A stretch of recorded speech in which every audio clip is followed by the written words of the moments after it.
Do you have an interest in having a go at printmaking but are perhaps trying to figure out which technique to try? I remember being in this predicament myself, and so I'm hoping this video can cut down some of your search time, help you out and give you some ideas for where to start. There are lots of different forms of printmaking, and while some do require access to a print studio or a printing press, there are plenty of others which you can make a start with at home.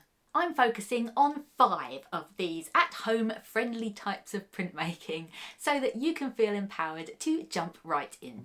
Also, just to note, through the video, when I refer to specialist tools, I am going to leave out things like printing inks and specialist papers. This is because although later on you can absolutely level up your prints for all of these techniques by using inks and papers which are intended for them, as a first-time printmaker experimenter, it's absolutely okay to have a go with the paper and the prints that you already have.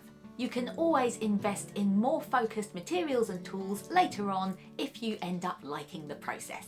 By the way, if you're new here, hello, welcome to you. I'm so happy you're here. Please do say hello in the comments and let me know what creative things you are focused on right now. Okay, let's jump into this. I present to you a list of printmaking techniques which you can absolutely try at home. If you have seen some of my previous videos or noticed a Skillshare class of mine, you will be expecting that I include this in the list. Collagraph. And it's a texture lover's dream of a technique. So what is it? Collagraph is essentially creating a collage and then taking a print from that collage. Designs can be as complex or as simple as you like, but rest assured, Collagraph prints will always be filled with interesting texture.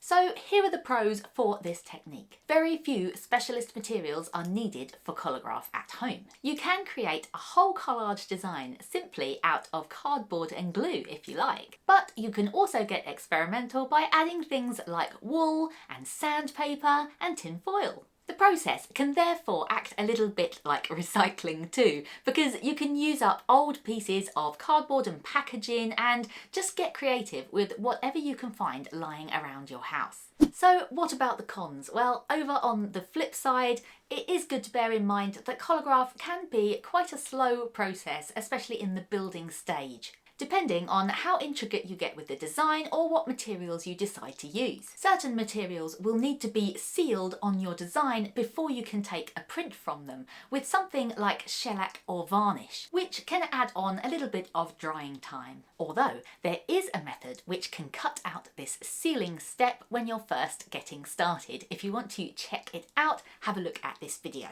Also, it's handy to note that Collagraph plates have a shorter lifespan than perhaps some other relief printmaking methods. If a plate is unsealed, then it's probably going to deliver only a good few prints, whereas if they're sealed, they will last a lot longer, but they will still deteriorate over time. So moving swiftly on, let's get right to the dry point.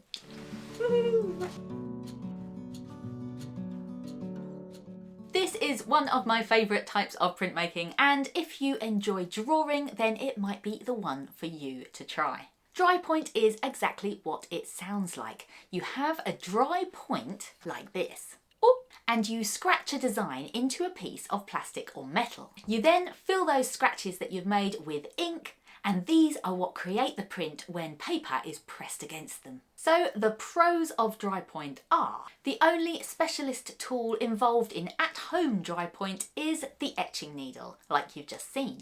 But if this is not available, you can experiment with other pointy type things you can find at home, such as the point of a compass, a metal nail file, or a metal skewer. The plastic that you scratch your design on can be bought from a shop, but it can also be recycled from an old cleaned food container. While you can take your time with your design, you can also be really free with it if you like. And the results that you can achieve have a unique line quality that is so easy to get obsessed by. You can print the design lots of times too, because plastic is hard wearing. So what are the downsides?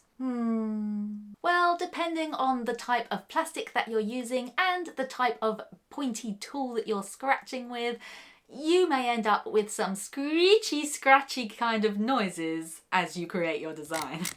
These may or may not bug you, but if they do, then pop some music on in the background while you work and hopefully that can distract your ear. Also, remember that different plastics will deliver different results. Some you can scratch deeper into than others. So if you have a go and it doesn't seem to work as well, don't get disheartened, just have a think about what other different plastics you could try. What's next? What's next? What's next? What's next? That's really hard to say. What's next? What's next? It's Linocut, which is one of the most popular at-home printmaking techniques, and it cannot be denied is the queen of clean lines. Linocut uses carving as its way of creating designs. Carving tools like this one are used to carve away the surface of a lino tile block, like this one. Whichever areas of the surface of the tile block are left untouched, well, they're the areas that are going to make a print. So here are some pros to Linocut. Like many other printmaking techniques, the process of carving out a Linocut can be a very therapeutic and calming one. The action of carving focuses the mind and can feel hugely satisfying. The end results deliver bold blocks of colour and clean shapes, and the tile block can be used to print from again and again and again. For the cons on this one, yes, you will need to have some specialist tools to make a start, but they don't have to be expensive ones. You can grab a Linocut starter kit for a reasonable amount in most art stores. You do obviously need to be conscious of working safely, as carving tools, well, they're sharp. You know they're sharp. And if you decide to create an intricate design, you can't rush it. Linocuts are more intentional, and so it really helps to have a plan in mind when you start your design. Monotype. This printmaking method is a bit of an umbrella term because there are a few variations of monotype out there, but the common thread between all of them is that the results you get are one-off unique prints. It cannot be recreated in its exact form ever again.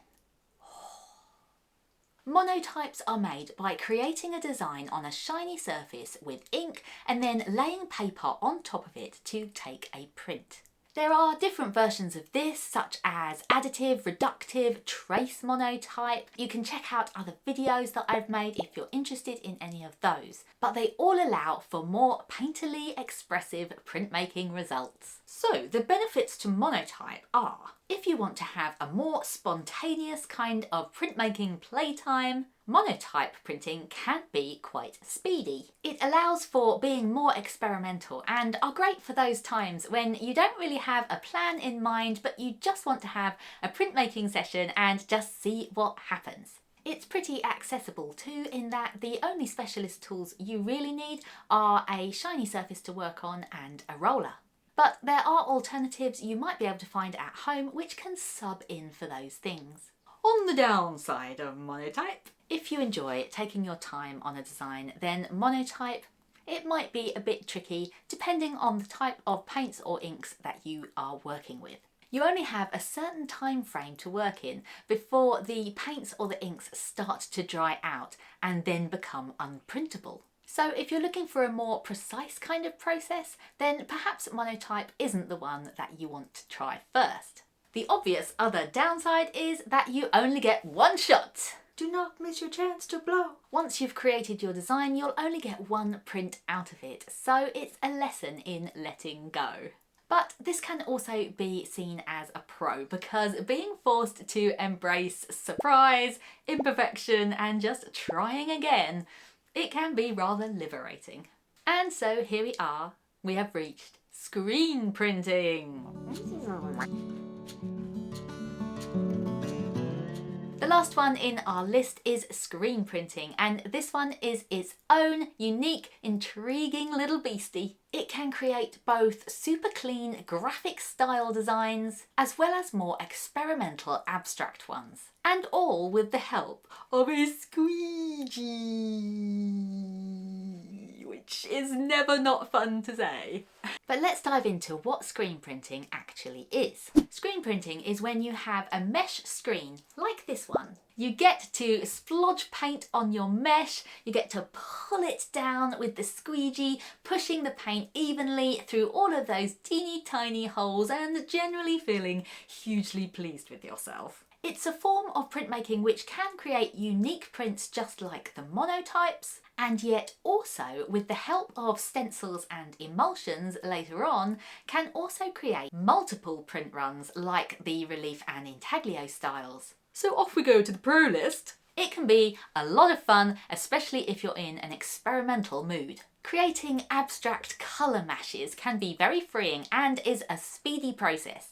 You can knock out a bunch of prints quite quickly. As a beginner too, it's just really nice to be able to play so easily with colours, mixing them into each other and letting the results surprise you. So here we are in the cons. You will need some specialist equipment. Like we said, the mesh and the squeegee are your main things that you need. Like Linocut though, these tools don't have to be expensive ones when you're just getting started, so look around for a good value starter kit. You may also find it handy to be nearby to a sink when you are having a printing session, or at least have a large bowl of water next to you.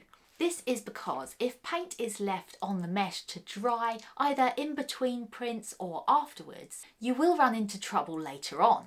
Being able to wash away the paints easily from the mesh as you go along, either to change colours or just to clean up, makes the process far more enjoyable and keeps your mesh lasting longer. I can absolutely say it's worth having a go if you can. So those are 5 printmaking techniques that you can try at home and which do not require a printing press. What do you think? Do any stand out to you that you would like to try? Do let me know in the comments down below. Thank you so much for watching this video. I really hope you enjoyed it. If it was at all helpful to you, please do consider hitting the like button. It really does help to support this channel and will help to spread this video to other makers who are having a think about having a go at printmaking. Keep making happy, and I'll see you next time.